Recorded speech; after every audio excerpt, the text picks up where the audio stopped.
A to Z recipe for pulao. ঝরঝরে হবে, সুন্দর সিদ্ধ হবে, ঘ্রাণও ছড়াবে। আসসালামু আলাইকুম, welcome to my new video.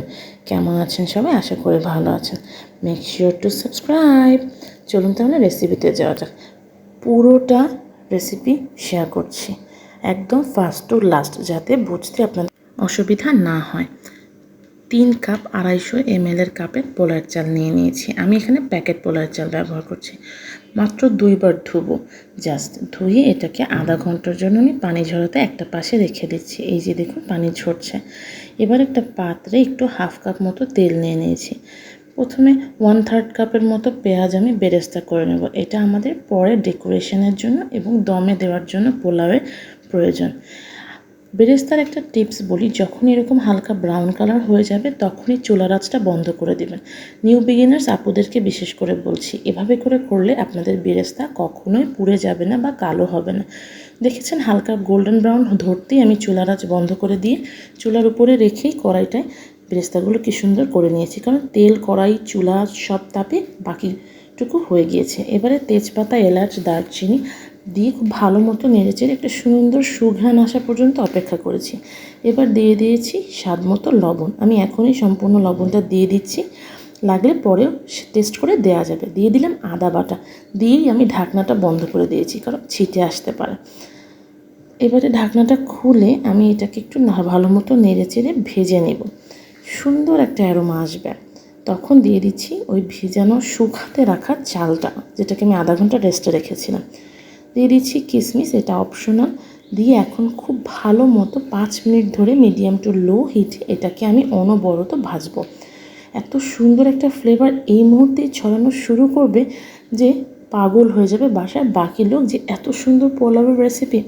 যারা নতুন বিবাহিত আপু আছেন তারা শ্বশুর বাড়িতে গিয়ে ঈদের দিন পোলাও রান্না নিয়ে টেনশানে পড়ে যান, এরকম অনেক দেখেছি। তাদেরকে বলছি এভাবে রেসিপিটা ট্রাই করে দেখতে পারেন, অনেক সুন্দর একটা রেজাল্ট পাবেন। যাই হোক, পোলাওটা 5 মিনিট ধরে আমি ভেজেছি মিডিয়াম টু লো হিটে।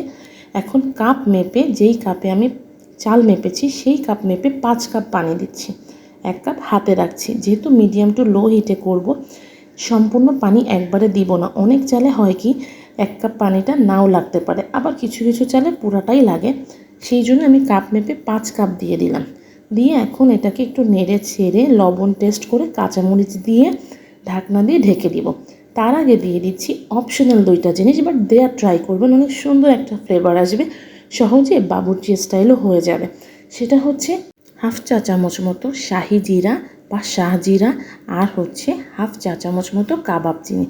এই দুটো দিলেই একদম বাবুর্চি স্টাইলের ফ্লেভার বাসায় সহজে সম্ভব। তাই অপশনাল বলেও বলছি, দেওয়ার চেষ্টা করবেন। ঈদের দিন যেহেতু রান্নাটা করবেন, একটু স্পেশাল না হলে কি জমে নাকি? যাই হোক, আমার যে বাকি 1 কাপ পানিটা ছিল ওইটা নিয়ে এখন একটু কারসাজি। সেটা হচ্ছে 1 টেবিল চামচের মতো গুঁড়া দুধ আর হাফ চা চামচের মতো চিনি একটা পাত্রে নিয়ে নিয়েছি। এবার ওই যে 1 কাপ পানি রেখেছিলাম তার থেকে 1 টেবিল চামচ মতো পানি বা 2 টেবিল চামচ মতো পানি নিয়ে এই দুধটা গুলে নিচ্ছি। এর মাঝখানে কিন্তু পোলাওটা একটু নেড়ে দিয়েছিলাম, তারপরে আবার ঢাকনা দিয়ে ঢেকে দিয়েছিলাম। এবার ঢাকনা খুলে ওই গুঁড়া দুধের মিশ্রণটা দিয়ে দিলাম, দিয়ে একটু নেড়ে চেড়ে ঢাকনা দিয়ে ঢেকে দিলাম। দেখলাম যে ভাতের মধ্যে একটু শক্ত ভাব রয়েছে, বাকি পানিটা প্রয়োজন আছে, তাই বাকি পানিটা দিয়ে দিচ্ছি। ভালো মতো এবার চুলার উপর রেখে দেব সিদ্ধ হতে। দেখতেই পাবেন আমি বাকি পানিটা দিয়ে দিয়েছি। যেমন মাঝে আমি একবার রান্না করেছিলাম, তখন পুরা 6 কাপ পানি আমি দিয়ে দিয়েছিলাম, কারণ আমার বাসার মেম্বার অনুযায়ী আমার 3 পট চাল রান্না করলেই হয়ে যায়। তখন পোলাওয়ের চালটা একটু কেমন গলে গিয়েছিল, এই জন্য আমি সর্বসময় পারফেক্ট যাতে হয় এই জন্য আমি 1 চামচ বেশি রাখি। ওই দিন আমি একটু এক্সপেরিমেন্ট করতে গিয়েছি, তো আমি ফেঁসে গিয়েছি। যাই হোক, এই রেসিপিটা পুরোটাই আমার আম্মা। আমি ছোটোবেলা থেকে জানতামই না পোলাওয়ের চালের পোলাও গলে যায় বা মাখো মাখো হয়ে যায়। আমার আম্মার সবসময় পারফেক্ট একটা পোলাওয়ের রেসিপি পেতাম, ঝরঝরা সুন্দর। কখনও কেউ বলতে পারেনি আম্মার পোলাওয়ের চালের পোলাও গলে গিয়েছে। যাই হোক, সেই রেসিপিটা আমি অনেক আগে থেকে ট্রাই করেছি, আলহামদুলিল্লাহ আম্মার মতো করে করেছি বলে সুন্দর এবং পারফেক্ট হয়েছে। কথা বলতে বলতে আমি খুবই সামান্য একটু পানিতে জর্দার রং মিশিয়ে নিচ্ছি। এটা খুবই অপশনাল, না চাইলে নাও দিতে পারেন, কোনো সমস্যা নেই, স্বাদের কোনো তারতম্য হবে না, দেখার সৌন্দর্য মাত্র দিচ্ছি। এভাবে আমি চারিপাশে দিচ্ছি। এভাবে দিলে আমার মেয়ে খুব পছন্দ করে, বলে কি কালার পোলাও। যাই হোক, এখন দিয়ে ঢাকনা দিয়ে ঢেকে দিলাম। ঢেকে 2 মিনিট মতো রেখেছি। রাখার পরে আমি এই যে পানিটা দিয়ে জর্দার রঙটা গুলেছি, সেটা যাতে ভাতের সাথে সুন্দর মতো অ্যাবজর্ব হয়ে যায়, তাই 2-3 মিনিটের মতো রেখে দিয়েছি। দেখুন একদম পারফেক্টলি কুক বা সিদ্ধ হয়ে গিয়েছে। চুলার আঁচটা এখন একদমই বন্ধ করে দিব।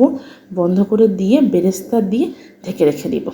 ঢেকে রেখে দেওয়ার পরে যখন খাওয়া দাওয়া শুরু করব, তখন ভালো মতো মিক্সড করে নেব জর্দার রং এবং বেরেস্তা ভাতের বাকি অংশ, মানে সাদা অংশগুলোর সাথে সুন্দর মতো মেখে যাবে। এভাবে সুন্দর মতো মেখে এবারে টাইম সার্ভ করার বা পরিবেশন করা। বিশ্বাস করুন, এভাবে পোলাও রান্না করলে আপনার বাসায় গন্ধ বা ফ্লেভার মোমো করবে। এত সুন্দর স্মেল আসবে বলার মতো না। আপনারা ট্রাই করে দেখতে পারেন। যারা নিউ বিগিনার আপুরা আছেন তাদেরকে বলছি, ঝরঝরা পারফেক্ট পোলাওর জন্য আমার রেসিপিটা অবশ্যই ট্রাই করতে পারেন। Hope you enjoy the video. Thanks for watching.